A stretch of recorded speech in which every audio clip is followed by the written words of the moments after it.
Greetings in the precious name of Jesus Christ.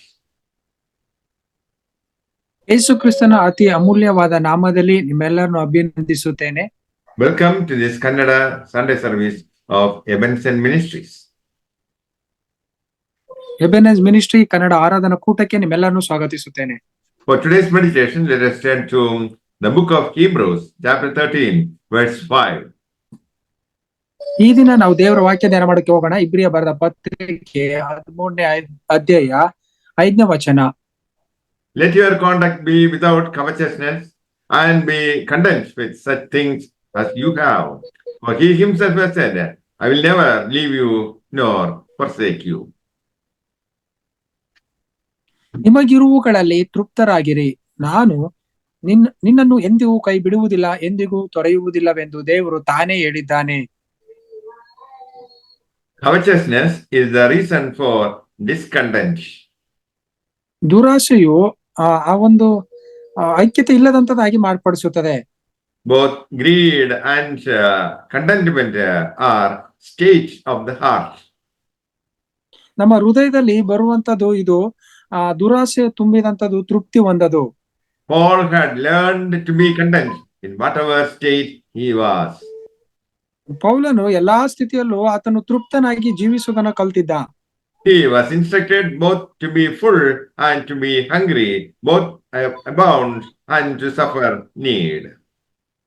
ಆತನು ಬಾಧೆ ಪಟ್ಟಾಗ್ಲೂ ಮತ್ತೆ ಆತನಿಗೆ ಕೊರತೆಯಲ್ಲಿದ್ದಾಗ್ಲೂ ಸಹ ತೃಪ್ತಿ ಉಳ್ಳವನಾಗಿ ಜೀವಿಸುವುದನ್ನು ಕಲ್ತುಕೊಂಡಿದ್ದ. Bible commands those who are rich in the present world not to be arrogant, nor to put their hope in wealth, which is so uncertain, but to put their hope in God, who richly provides us with everything for our enjoyment. ಈ ಲೋಕದ ಎಲ್ಲಾ ದುರಾಸೆಗಳ ಮೇಲೆ ನಾವು ಮನಸ್ಸಿಡಬಾರದು, ಅವುಗಳು ತಾತ್ಕಾಲಿಕವಾದುದು. ಆದ್ರೆ ದೇವರ ಮೇಲೆ ಪರಿಪೂರ್ಣವಾಗಿ ಭರವಸೆ ಇಡಬೇಕು. ಅದು ನಮಗೆ ಎಲ್ಲಾ ವಿಷಯದಲ್ಲಿ ಶ್ರೀಮಂತಿಕೆ ತರುವಂತದಾಗಿದೆ. ಅದು ನಮ್ಮನ್ನು ಎಲ್ಲಾ ವಿಷಯದಲ್ಲಿ ತೃಪ್ತಿ ಪಡಿಸುವಂತದ್ದು ಆಗಿದೆ. We often crave for everything we don't have. ನಮ್ಮ ಜೀವಿತದಲ್ಲಿ ಎಲ್ಲಕ್ಕೂ ಬಾಗಿಲುಗಳನ್ನು ನಾವು ತೆರೆಯುವಂತರಾಗಿರ್ತೀವಿ. But we overlook the blessings right in front of us. ನಮ್ಮ ಎದುರಿಗೆ ಇರುವಂತ ಆಶೀರ್ವಾದವನ್ನೇ ಬಿಟ್ಟು ಬಿಡುವಂತರಾಗಿರ್ತೀವಿ. Bible gives instructions on how to break the restless cycle of discontent. ಅತೃಪ್ತಿಗೊಳ್ಳುವಂತ ಜೀವಿತವನ್ನು ನಾವು ಯಾವ ರೀತಿಯಾಗಿ ಮುರಿಬೇಕು ಅನ್ನೋದನ್ನ ಸತ್ಯವೇದ ನಮಗೆ ಉತ್ತೇಜನ ಮಾಡುತ್ತದೆ. Love of money is deadly. ಹಣದ ಮೇಲಿರುವಂತ ದುರಾಸೆ ಅದು ನಾಶನಕ್ಕೆ ಗುರಿ ಮಾಡುತ್ತೆ. It focuses on the temporal.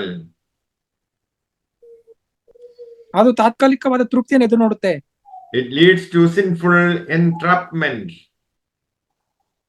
ಅದು ಪಾಪದ ಒಳ ಸಂಚುವಿಗೆ ಮಾರ್ಗ ಮಾಡಿಕೊಡುತ್ತೆ. It succumbs to harmful drugs. ಅದು ನಮಗೆ ಕೇಡನ್ನು ಒತ್ತು ತರುವಂತದಾಗಿದೆ. It exposes to eternal judgments.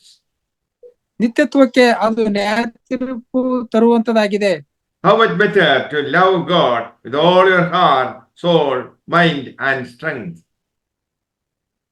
ನಮ್ಮ ಪೂರ್ಣ ಹೃದಯದಿಂದ ಕರ್ತನು ಪ್ರೀತಿಸುವುದು, ಪೂರ್ಣ ಬುದ್ಧಿಯಿಂದ ಕರ್ತನನ್ನ ಪ್ರೀತಿಸುವುದು, ಪೂರ್ಣ ಮನಸ್ಸಿನ ಕರ್ತನು ಪ್ರೀತಿಸುವಂತದ್ದು ತೃಪ್ತಿಯುಳ್ಳ ಜೀವನವಾಗಿದೆ.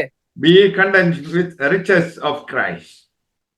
ಕ್ರಿಸ್ತನಲ್ಲಿ ಇದ್ದು ನಾವು ತೃಪ್ತಿ ಉಳ್ಳವರಾಗಿರಬೇಕು.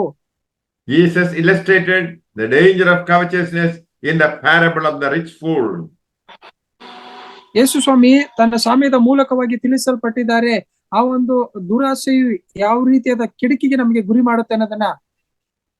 A farmer received a bumper crop and he decided to pull down his barns and to build a new bigger barns.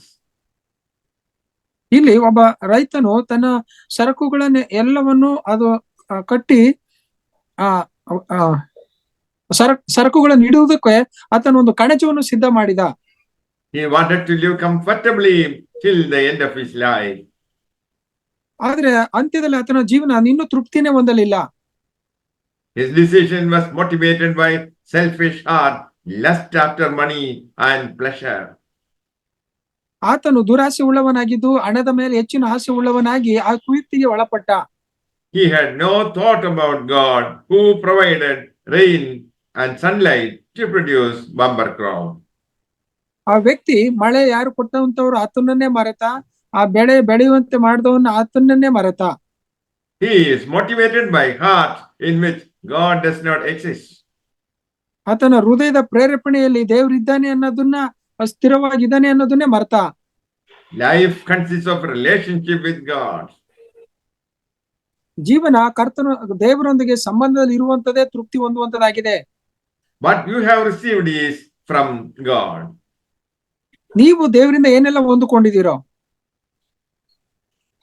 Prosperity to be received with thanks. ನಾವು ಹೊಂದಿಕೊಂಡಂತ ಆಸ್ತಿ ಎಲ್ಲ ಕರ್ತನಿಗೆ ವಂದಿಸಬೇಕು. God called him fool. Thou fool, your life would be required of you that night. ಆ ವ್ಯಕ್ತಿಗೆ ಹೇಳಿದ, ಈ ರಾತ್ರಿಯಲ್ಲೇ ಎಲ್ಲವನ್ನು ಕಳ್ಕೊಂಡ ನಂತರವಾಗಿ ನೀನು ಮೂರ್ಖನಾದಿಯೇ ಅಂತ. Jesus warned against idolatry of money and wealth. ಹಣದ ಬಗ್ಗೆ ಇರುವಂತಹ ವಿಗ್ರಹಾರಾಧನೆಯನ್ನು ದೇವರು ಹಾಗೆ ಮಾಡುವಂತನಾಗಿದ್ದಾರೆ. If there is godliness, there is contentment. ದೈವತನ ನಿಮ್ಮಲ್ಲಿ ಇರುವುದಾದ್ರೆ ಅಲ್ಲಿ ತೃಪ್ತಿ ಅನ್ನೋದು ಖಂಡಿತ ನಿಮ್ಮಲ್ಲಿ ಇರುತ್ತೆ. Content with what we have means we are thankful to God for what we have. ನಮಗೆ ಏನೆಲ್ಲ ಇದೆ ಅದಕ್ಕಾಗಿ ನಾವು ದೇವರಿಗೆ ಕೃತಜ್ಞತೆಯುಳ್ಳವರಾಗಿ ಅದರಲ್ಲಿ ತೃಪ್ತಿಯಾಗಿ ಜೀವಿಸುವಂತರಾಗಬೇಕು. That is true gain of godliness. ದೇವರ ದೈವಿಕತ್ವವನ್ನು ಹೊಂದಿಕೊಳ್ಳುವಂತಹ ಒಂದು ಮನೋಭಾವನೆ ಅದಾಗಿದೆ. May the Lord bless you all with these words. Amen. ಕರ್ತನು ಈ ವಾಕ್ಯದ ಮೂಲಕ ನಿಮ್ಮನ್ನು ಆಶೀರ್ವದಿಸಲಿ. ಆಮೇನ್.